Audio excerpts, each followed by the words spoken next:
ಮಹಾ ಬಸವನ ಮೂರ್ತಿಯೇ ಧ್ಯಾನಕ್ಕೆ ಮೂಲ, ಬಸವನ ಕೀರ್ತಿಯೇ ಜ್ಞಾನಕ್ಕೆ ಮೂಲ, ಬಸವ ಎಂಬುವುದೇ ಭಕ್ತಿ ಕಾರಣ.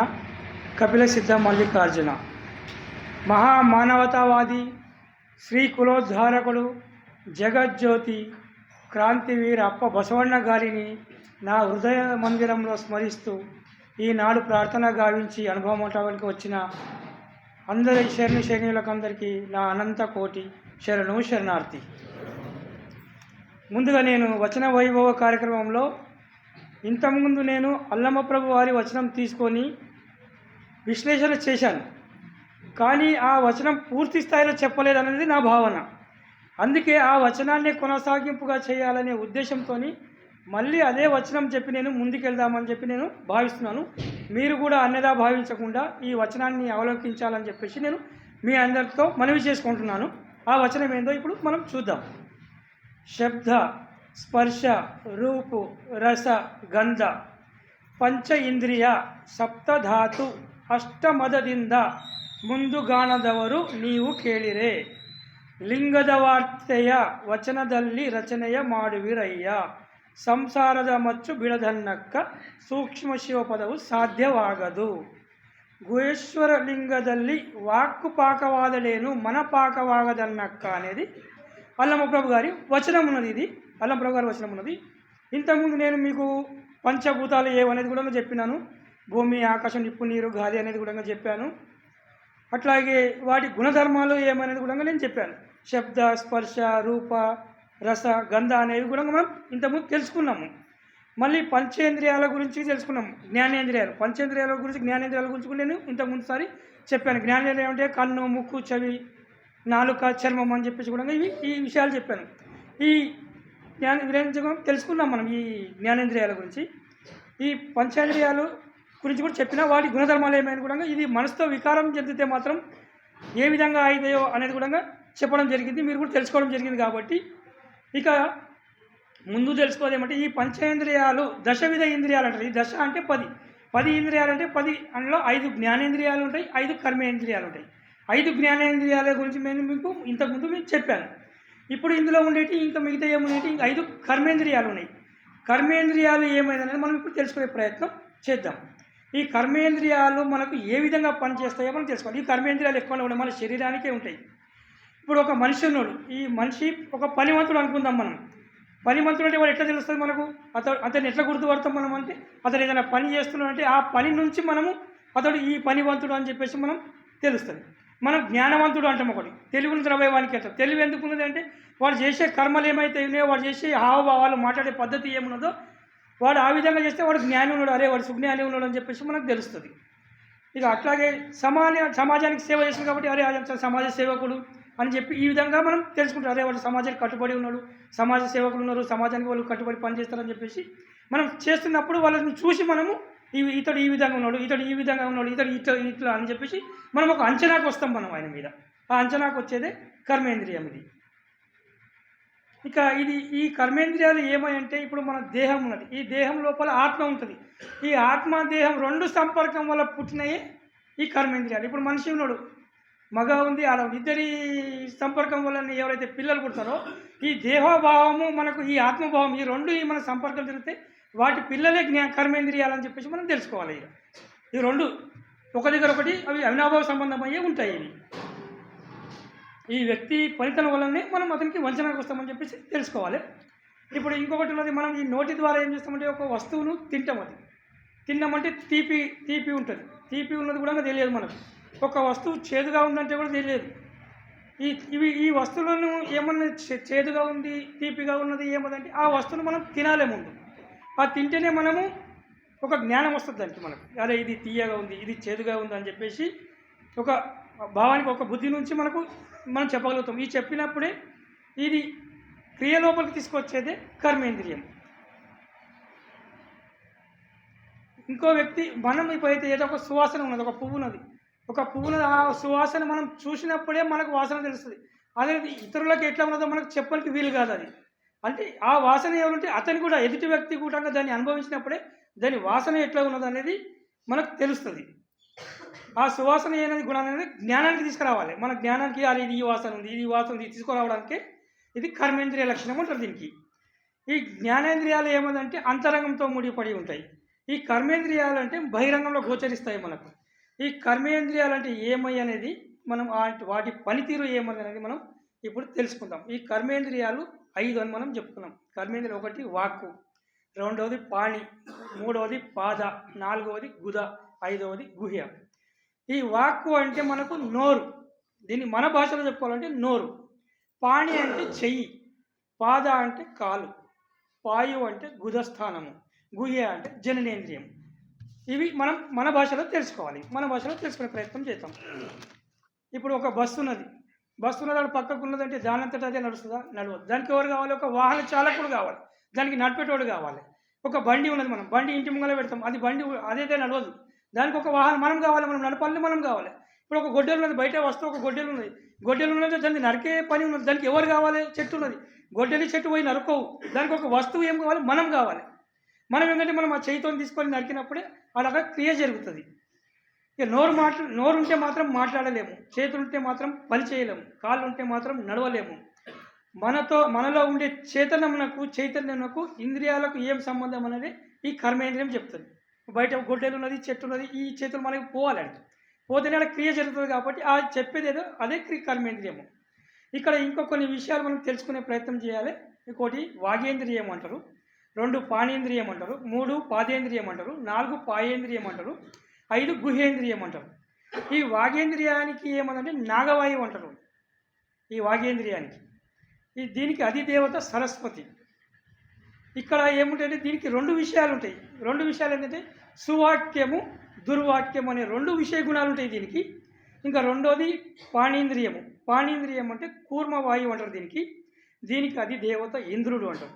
ఇక్కడ 2 విషయాలు ఉంటాయి దీనికి కూడా. ఇది ఒకటి అధాన విధాన అనే 2 విషయాలు దీనికి కలిగి ఉంటాయి. ఇంకోటి పాదేంద్రియము. పాదేంద్రియం దానికి కృకర వాయువు అంటారు దీనికి. ఈ కృకర వాయువుకు అధిదేవత విష్ణువు అంటారు. ఇక్కడ గమనాగమనాలు ఉంటాయి, అంటే చలించేది గమనాగమనాల విషయాలు ఇక్కడ ఉంటాయి. ఇంకా 4వది పాయేంద్రియము అంటారు. ఈ పాదేంద్రియానికి దేవదత్త వాయువు అంటారు దీనికి. ఈ దేవదత్త వాయువుకు మృత్యు అధిదేవత అంటారు దీనికి అధిదేవత హెడ్ ఎవరంటే మృత్యువు అంటారు అన్నమాట. ఇక్కడ ఏముంటుంది అంటే సర్జన విసర్జన క్రియలు ఇక్కడ జరుగుతాయి. 2 విషయాలు ఇక్కడ జరుగుతాయి. ఇక 5వది గుహేంద్రియం అంటారు. ఈ గుహేంద్రియానికి దీనికి ధనుంజయ వాయువు అంటారు. ఈ ధనుంజయ వాయువుకు బ్రహ్మ అధిదేవత అయినాడు. బ్రహ్మ హెడ్ ఆఫ్ ది డిపార్ట్మెంట్ బ్రహ్మ అయి ఉన్నాడు దీనికి. ఇక్కడ ఏముంటాయంటే అనానంద విషయాలు అనేది 2 విషయాలు ఉంటాయి. ఇక్కడ నేను ఇప్పుడు బ్రహ్మ, ఇంద్ర, విష్ణువు అనేది ఇక్కడ నేను చెప్పాను కదా, ఇవి ఇక్కడ పురాణాల్లో ఉండే పురుషులు కాదని చెప్పి మీరు అర్థం చేసుకోవాలి. శరణులు ఇక్కడ పురాణాల గురించి, శాస్త్రాల గురించి, ఆగమాల గురించి ఇక్కడ శరణులకు స్థలమే లేదు, ఇక్కడ అవి చెప్పలేదు. ఇక్కడ ఏమనంటే ఈ బ్రహ్మ ఏంది అంటే ముంగలు వస్తాయి, మీకు దీని గురించి వివరంగా ఏమనంటే తెలుస్తుంది. పురాణాలలో పురుషులు కావాలని చెప్పేసి మీరు అర్థం చేసుకోవాలి. ఇవి దాని వివరం తర్వాత తెలుస్తుంది మనకు, దాని గురించి ఇక్కడ చెప్తాను. ఇప్పుడు చెన్న బసవಣ್ణ గారు చెప్పారు, ఇది ఏంటంటే ఇవన్నీ మొత్తం కరుణాస్కి విషయాలే ఉన్నాయి. ఇవన్నీ చెన్న బసవಣ್ణ గారు ఉలివికి వెళ్ళినప్పుడు, క్రాంతి జరిగినప్పుడు ఉలివి వెళ్ళినప్పుడు ఉలివిలో రచించిన విషయాలు ఉన్నాయి. ఇవన్నీ కరుణాసిగే. నేను నా పరిజ్ఞానం, నా జ్ఞానం ఎంత ఉందో అంత విషయాలే నేను ఇక్కడ చెప్తున్నాను. నేను ఎక్కువ విషయాలు చెప్తలేను. ఇవన్నీ చెన్న బసవಣ್ణ గారు చెప్పిన విషయాలే. ఇది ధార్మిక గ్రంథం కాదు, ఇది మనోవైజ్ఞానిక గ్రంథం ఉన్నది. ఇది మనిషి దేహం గురించి తెలుసుకునేదే ఉన్నది. ఇది బయట ఏదో వస్తువు గురించి దాని గురించి నువ్వు తెలుసుకునే కాదు, మన దేహంలో ఎట్లా క్రియలు జరుగుతాయో దీని గురించే తెలుసుకున్నాయి. కాబట్టి చిన్న బసవಣ್ణ చెప్పిన నేను ఆ విషయమే మీ ముందు ప్రస్తావిస్తున్నా, ఇంకా వేరే విషయం మాత్రం కాదు అని చెప్పేసి మీరు అర్థం చేసుకోవాలి. ఇప్పుడు వాగేంద్రియం అంటే నోరు. ఈ నోటి నుండి మన దేహానికి పోషణ చేస్తాం. మనం ఆహారం ఏదైనా తీసుకోవాలంటే మనం నోటి నుండే తీసుకుంటాం. కాబట్టి మన నోటి నుండి మనం ఏం మాట్లాడతామో, మనం వ్యక్తిత్వం ఎట్లాంటిది అనేది మనకు తెలియదు, ఎదుటి వ్యక్తికి తెలుస్తుంది ఏం మాట్లాడుతున్నాం అనేది. మన అంతరంగంలో ఉండే విచారాలను, మన విషయాలను బహిరంగం చేయడానికి మనకు నోరు కావాలి మాట్లాడడానికి. నోటి నుండి ఏదైతే మాట్లాడతామో, మాట్లాడించే క్రియ ఏదైతే ఉన్నదో మన లోపల చేతనమై ఉన్నది ఒక విషయం, దాన్నే నాగవాయువు అంటాం. నాగవాయువు అంటే ఇప్పుడు మనకు ఎగ్జాంపుల్గా స్వరపేటిక అంటారు. మనకు నాకు అది ఉండొచ్చు అని చెప్పి నా పరిజ్ఞానమే ఇది. ఈ నాగవాయువు అంటారు దీనికి. ఈ నాగవాయువు మన దేహంలో ఉంది కాబట్టి మన నోటి నుండి శబ్దం వస్తున్నది. మనం మాట్లాడుతున్నాము, ఎదుటి వాళ్ళకు వినబడుతున్నాం, మనకి శబ్దం వస్తున్నది. ఇది మన శరీరం లోపల దశ వాయువులు ఉంటాయి. దశ వాయువులు అంటే దశ అంటే 10. ఇది నేను తర్వాత విషయం చెప్తా దాని గురించి. ఇప్పుడు మన ముక్కున్నది. మనం ఆక్సిజన్ తీసుకుంటాము, కార్బన్ డయాక్సైడ్ వదులుతామని చెప్పి మీ అందరికీ తెలిసిన విషయమే ఇది. మనకేంటంటే చెట్ల నుండి ఆక్సిజన్ వస్తుంది, దాన్ని పీల్చుకుంటాం. మన నుండి కార్బన్ డయాక్సైడ్ విడుదల అవుతుంది కాబట్టి అవి చెట్లు స్వీకరిస్తాయి. చెట్లు స్వీకరిస్తే నాకు అందరికీ తెలుసు. మనం తీసుకునే శ్వాస 24 గంటలకు 21,600 సార్లు ఉచ్ఛ్వాస నిశ్వాసాలు జరుగుతాయి మనకు. మనం గాలి తీసుకుంటాము, గాలి వదులుతాము. ఒక్క 24 గంటల లోపల 21,600 సార్లు మనం శ్వాస నిశ్వాసాలు తీసుకుంటాం. అంటే ఒక గంటకు దాన్ని డివైడ్ చేసి ఒక గంట గీటంగా మార్చినట్లయితే గంటకు 900 సార్లు మనం శ్వాస తీసుకొని వదలడం జరుగుతుంది. అట్లాగే ఒక నిమిషానికి తీసుకుందాం. మనం డివైడ్ 60కి నిమిషానికి చేస్తే 15 సార్లు, నిమిషానికి 15 సార్లు మనం శ్వాసలు తీసుకుంటాం, వదులుతాము. ఇక అంతే. మనం ఒక 4 సెకండ్లకు ఒక్కసారి సుమారుగా 4 సెకండ్ల లోపలనే 16 సెకండ్ల లోపలనే మనకు 4 సార్లు మనకు ఉచ్ఛ్వాస నిశ్వాసాలు మనం చేసుకుంటాం. దీన్ని మనం తెలుసుకోవాలి. అంటే 2 సెకండ్ల లోపలే గాలి తీసుకుంటాము, 2 సెకండ్ల లోపలే గాలి వదులుతాం. ఇంత ప్రక్రియ జరుగుతున్నది మనకు అని చెప్పి తెలుసుకోవాలి.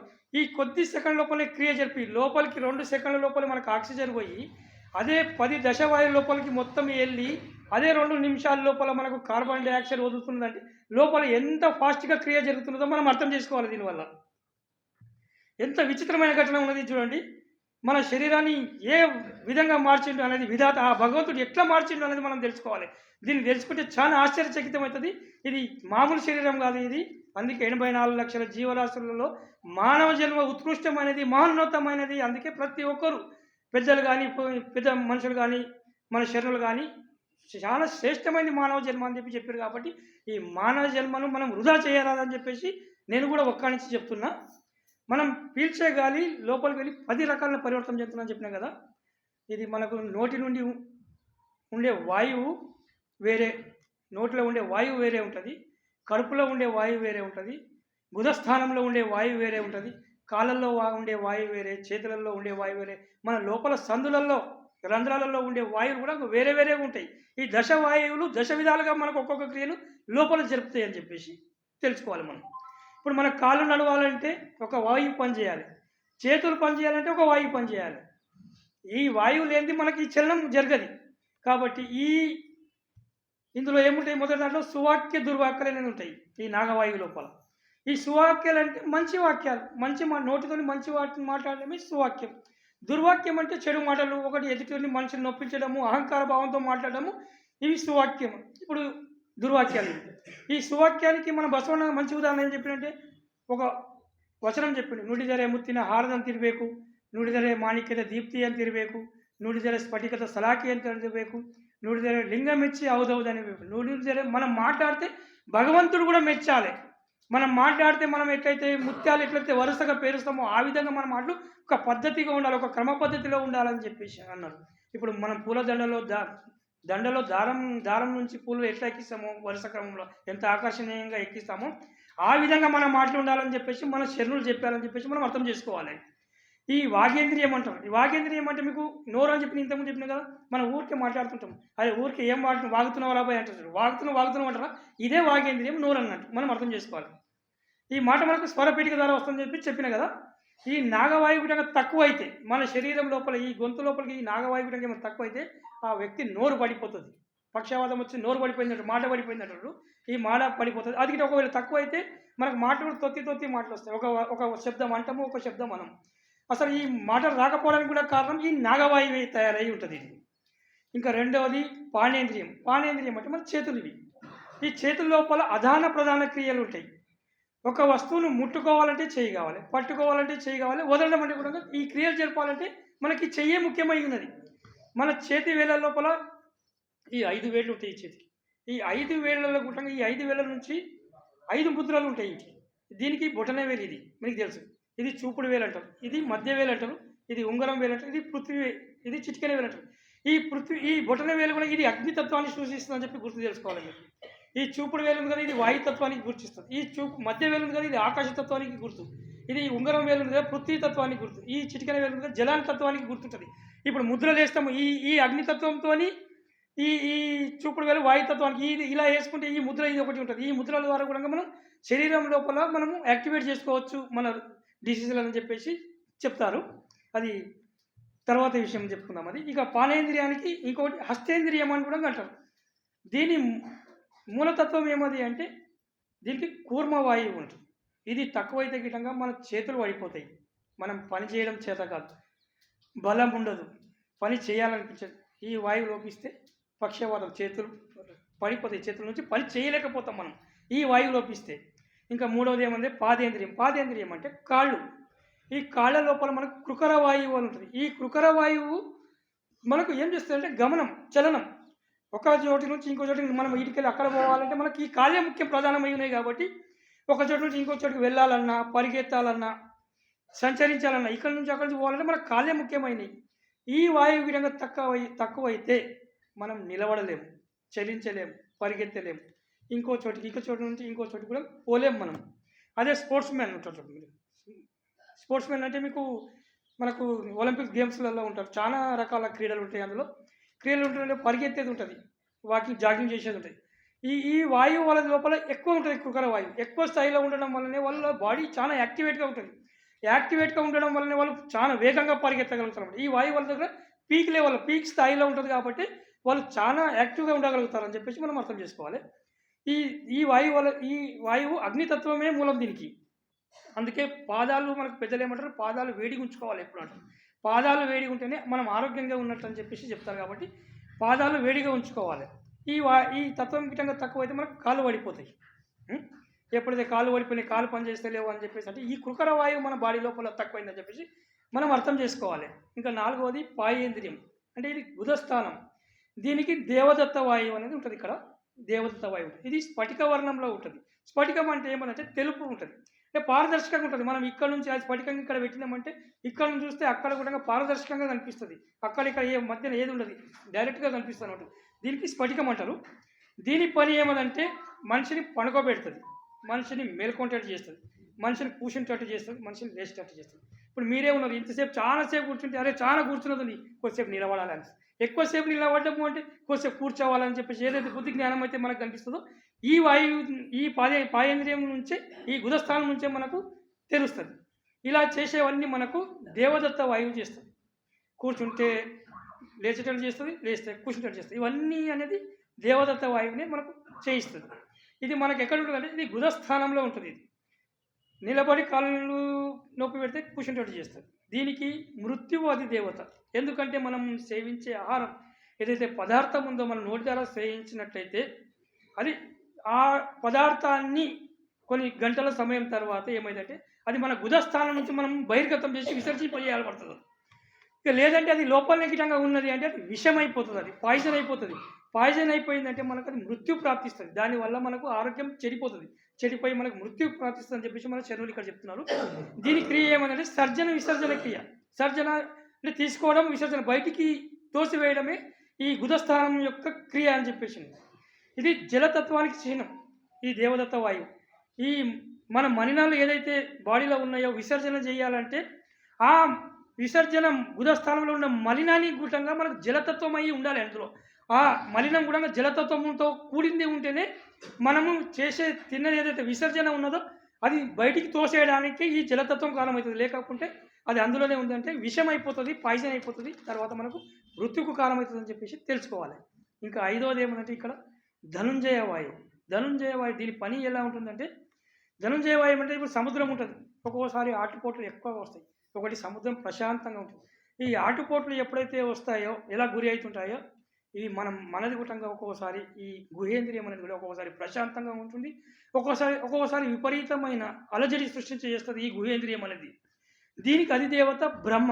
ఈ పురాణాలలో ఉండే బ్రహ్మ కాదనే విషయాన్ని మీరు గ్రహించాలి. ఇంతకుముందు కూడా నేను చెప్పాను. అది బ్రహ్మ అని ఎందుకన్నారంటే ఈ సృష్టికి మూలం కాబట్టి ఈ గుహేంద్రియం అని తెలుసుకోవాలి. ఈ సృష్టికి మూలం మన గుహేంద్రియం ఉన్నది కాబట్టి దీన్ని బ్రహ్మ అని పేరు పెట్టారు. బ్రహ్మ అంటే సృష్టి, ఇంకొక దాని నుంచి ఇంకోటి సృష్టిస్తున్నాం కాబట్టి ఇది బ్రహ్మ అని పేరు పెట్టారు. ఈ బ్రహ్మనే దీనికి అధిదేవత. ఈ పురాణంలోనే బ్రహ్మ కాదు అని చెప్పి తెలుసుకోవాలి మనము. ఈ గుహేంద్రియాన్ని మనము గోప్యంగా ఉంచుతాం దీన్ని. కాబట్టి దాంపత్య జీవితానికి, సంతానోత్పత్తికి ఇది ఉపయోగపడుతుంది అని చెప్పేసి మీకు తెలుసు.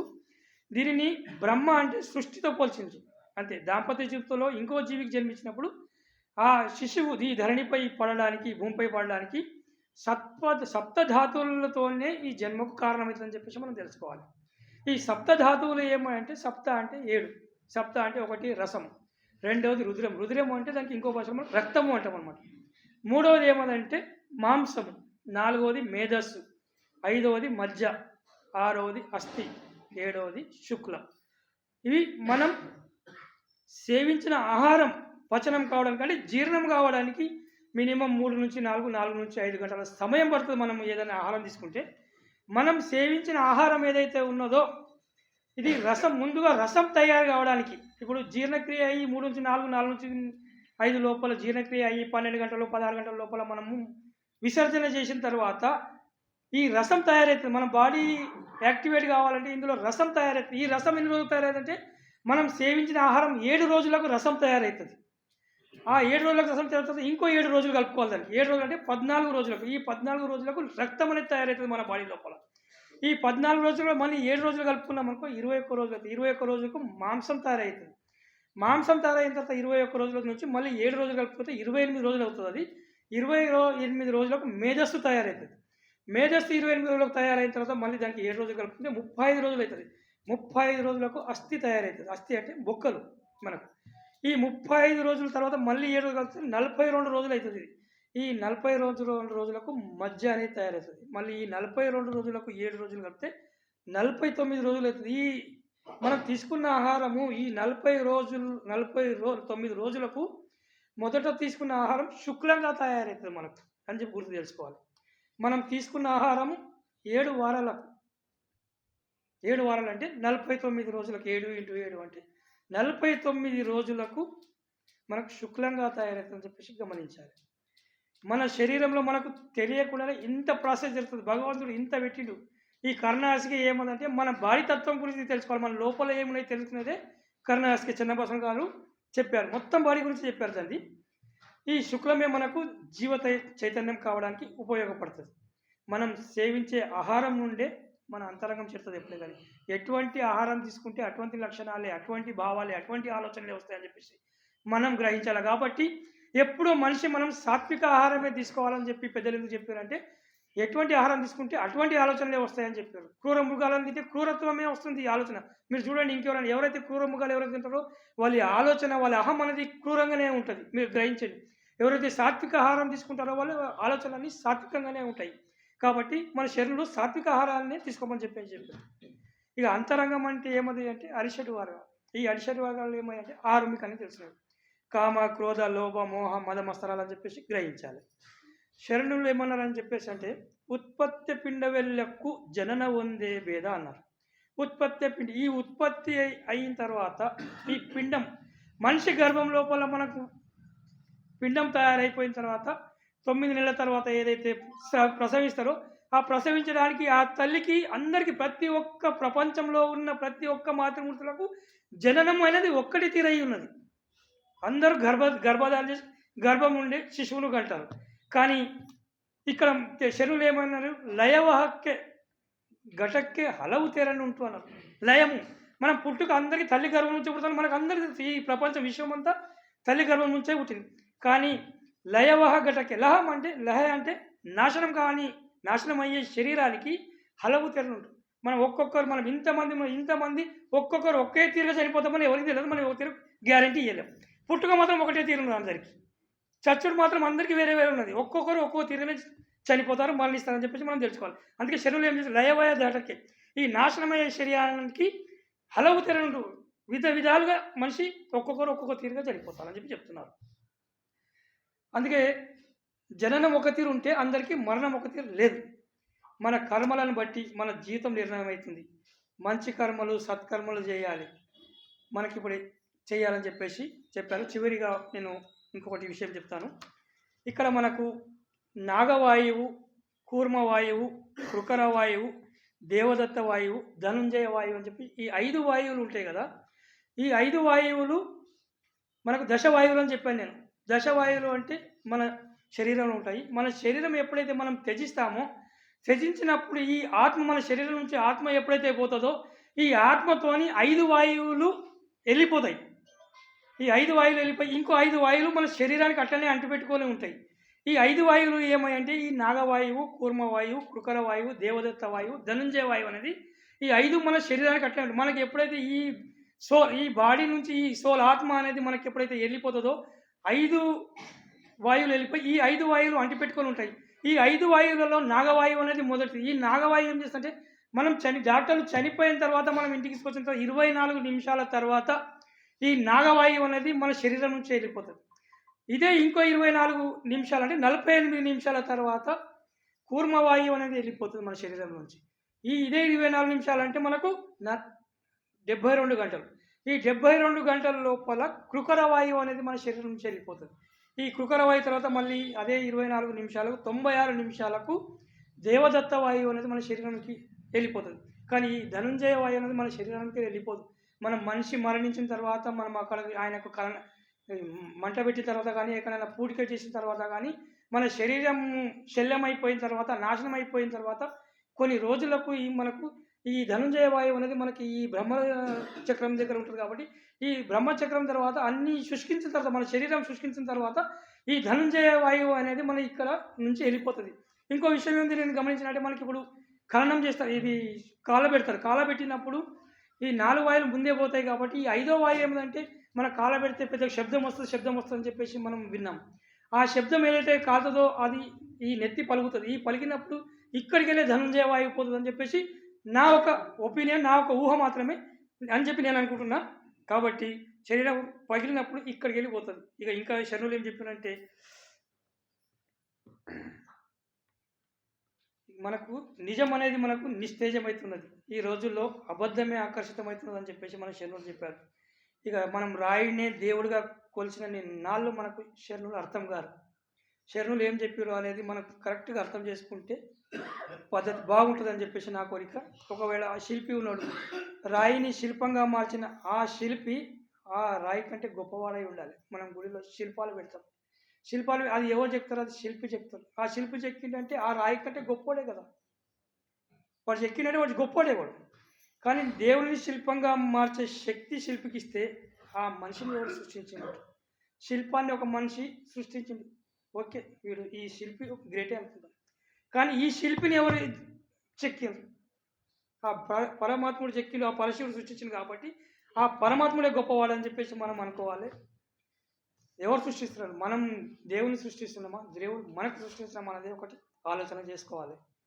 ఇదంతా శరణులో చెప్పారు.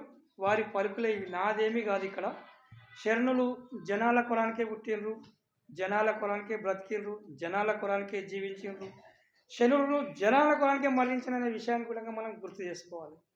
వారి అన్వయాలను, వారి వారసులమైన మనం మరవరాదు అని చెప్తున్నా.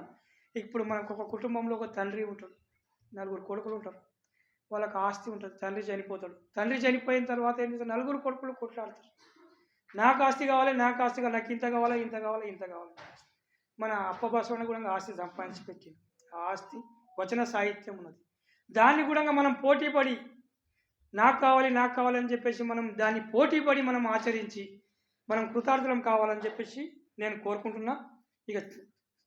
ఈ అవకాశం ఇచ్చిన నాకు ధన్యవాదాలు తెలుపుకుంటూ, ఇందులో ఏమైనా తప్పులుంటే పెద్దలు సరిదిద్దుతారని చెప్పేసి నా ఈ వచన వైభవ కార్యక్రమాన్ని ఇంతటితో ముగిస్తున్నాను. ధన్యవాదాలు. జై